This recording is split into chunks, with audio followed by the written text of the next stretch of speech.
Hi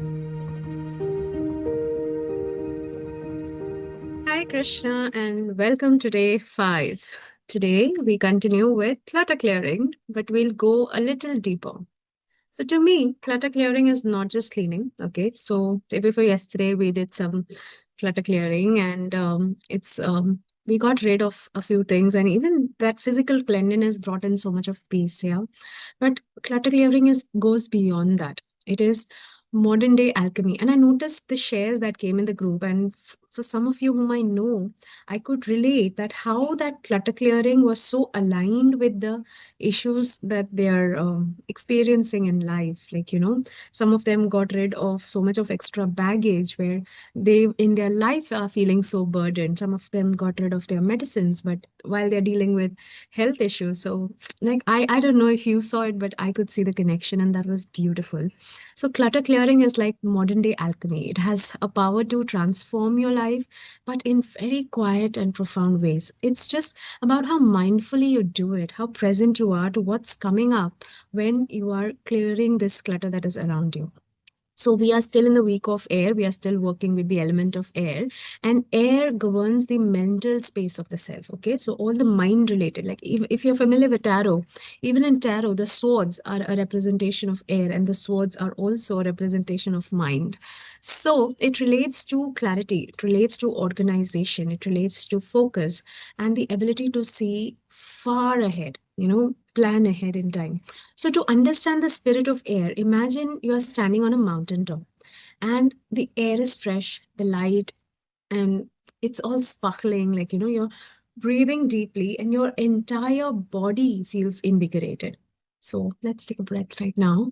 Imagine that you're on a mountaintop and it's all breezy, light, and just take a nice, gentle, deep breath.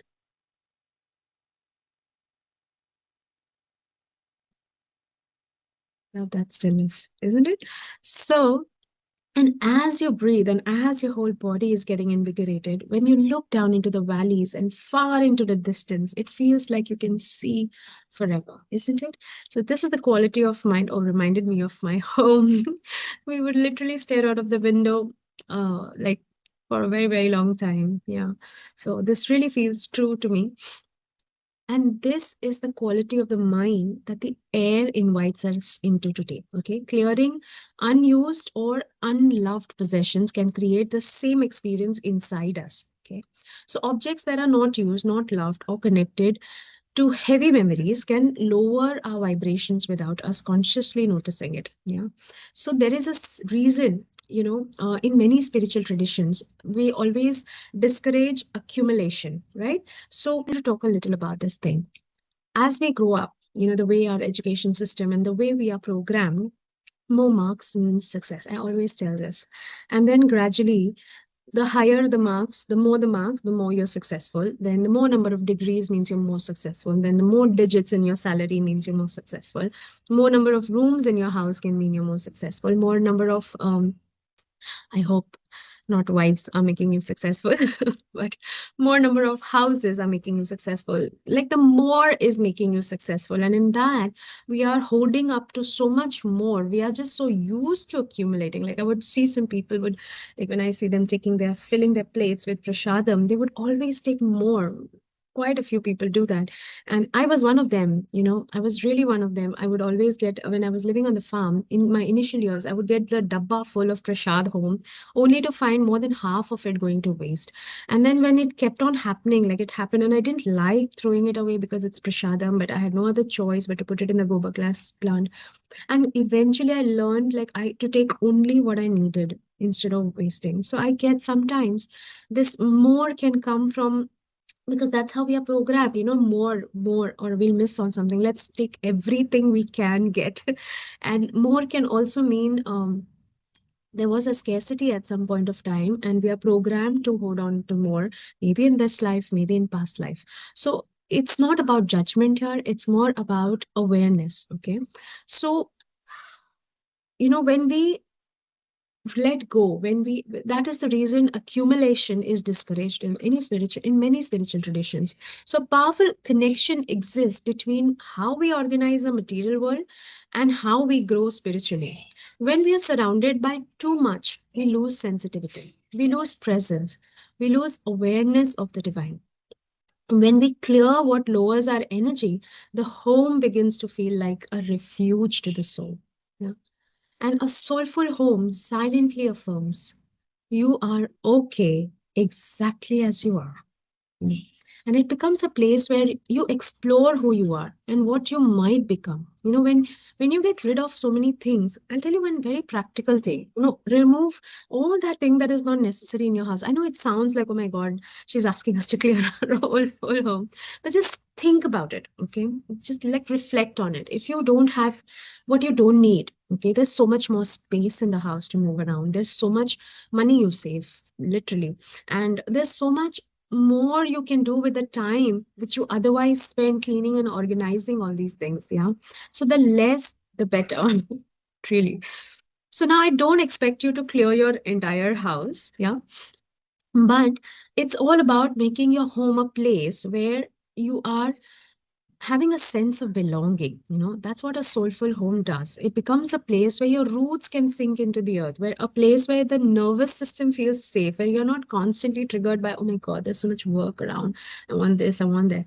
The energy of the house is uplifted when you have the bare minimum. You have more time, you feel enough, you feel enough. It's same principle with the food as well, but we're not going down that lane right now. It's same principle with a lot of different areas in our life. So I'm not expecting you to clear your entire house or your office or maybe even your vehicle or your bag or anything. Like, not today, not even in this month, not even in this year. I understand that is unrealistic, but even one small step, begin the process, that has a powerful impact on your life. Remember that, your clutter is very personal. What is clutter for one person may not be clutter for another person. Okay, like I said, when I moved into this place, there was a lot of furniture, and it feels clutter to me, but it wasn't a clutter to them. They may have that many guests coming in their house. They might need that much furniture. They might need that much space. So that's not clutter for them. That was clutter for me because it's just a family of two adults and two kids, and we don't need so much furniture. And we don't have that many guests coming over all the time. And whatever our lifestyle is, what the furniture we needed was more than sufficient. Yeah. So when you declutter this, if it lifts your energy, belongs. That's the principle, So how to understand what is clutter for me and what's not. So if it lifts your energy, it belongs. If it lowers your energy, it does not belong. If you love it or use it, it belongs. If it drains your energy, it's clutter. It's simple, yeah? So releasing clutter will open space for new vitality to move into your life. Now, can you imagine and appreciate how important decluttering is? Because we are spending one more day doing it approaching at it from a different angle. And this journey of 28 days is more spiritual than it's physical. Clearing clutter will help your home support that journey. So the affirmation today is fresh, invigorating energy fills me and fills my life. Yeah. And I'll repeat it again. Fresh, invigorating energy fills me and fills my life. And if possible, today I invite you to do this short practice outside. Just go out of the house somewhere. Now, balcony will also do. If you don't have the provision, close your eyes and feel the air on your face, feel the air on your skin. Become aware of the air around you, and now bring this awareness to the air within you. There's air in your lungs, and not just in your lungs, in every cell of the body. There's oxygenation going on and there's cleansing going on. So take slow, deep breaths. Imagine that sparkling, fresh vitality filling your body and your life. And as an activity today, we are going to do energy up, energy down. Okay? Every object in your home affects your energy. It either lifts it, lowers it, or it feels neutral. Now, let me share a small story. A client once bought a beautiful decorative piece, okay, shortly after a very heated argument with her husband. And she liked the object, but every time she saw this object, her body would subtly tense up, because she didn't consciously remember the argument, yet the association was stored in the body. That object quietly lowered her energy until she noticed it through this exercise. So today you will do this practice in one of the two ways. First option is you close your eyes, imagine that you're walking around all the home, imagine every object like and every corner of the home, and see if it is lifting your energy or is it bringing your energy down. So visualize opening drawers, touching objects, entering rooms. Notice where your energy is rising and where it is dipping. Now, if this imagination feels like I can't do it, then actually, the second option, actually physically walk through your home, move slowly. Touch objects like, okay, I have this watch. I really feel loved with this watch because this was an act of self love that I bought this watch to record how many steps I'm walking, but I'm not walking. That's also a reminder. But this is a reminder that, I did something for myself. So I'm keeping it. Yeah, this is good energy. And I pick up my glasses. I have to keep it, right? I'm using it. So I'm going to keep it. I'm not going to throw away my glasses. Whether I love it or not is a secondary question. But I need them, right? I need them to see you. So I need them to read. So I need my glasses. So I'm not throwing it away.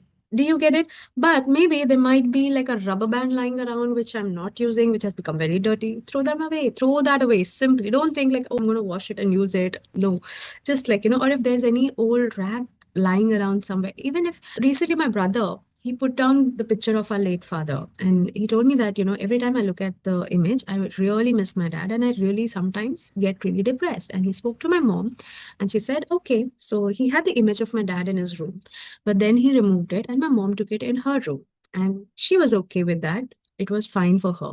And eventually they just stored him, like, stored the image in the cupboard. And they, whenever they miss my dad, we can all look at the albums, photo albums. So even those loved ones, it means no disrespect if their picture is not on the wall. Okay. And if you want to, I mean, if it's not settling with you, it's okay. I'm not trying to interfere with any kind of beliefs, but it's just that protect love is not about these objects. Love is more about what you feel and how you express it. Okay.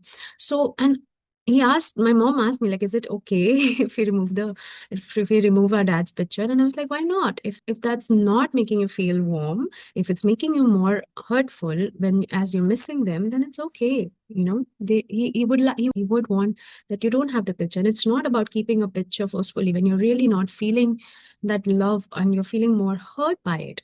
So there's no need, first of all, to act immediately. I know it got a little heavy. Slowly, like, you can take a walk and just very casually observe an object. Okay, how does this mean, even if like some of us have so many calendar pictures of dts, you can just give it away somewhere.